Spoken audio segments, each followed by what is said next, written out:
Please watch to the end. Comment and respond to other people's comments. Learning more details today about a road rage incident that escalated into a shooting. Two men are now behind bars after police say that they both pulled out guns after an argument. NBC6 reporter Christian Colon reports.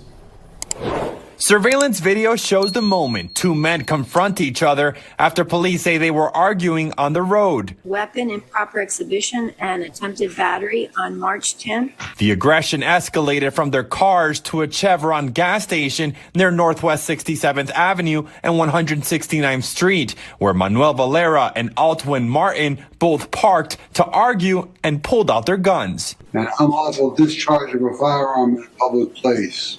Amid the bickering at the gas station, police say Martin tried hitting Valera. The 61-year-old then took out his gun, and Martin ran to get his. Coincidentally, at the right point in time, the police officer was approaching the red light. At that point in time, I tried to lower my window to get his attention.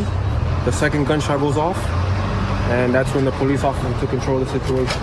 This witness heard about two shots. Luckily, he says a Miami-Dade deputy was close by and stepped in. Immediately, he took action. He got out of his vehicle. He went over to them. He held them at gunpoint until other deputies were able to arrive, and they took both subjects into custody.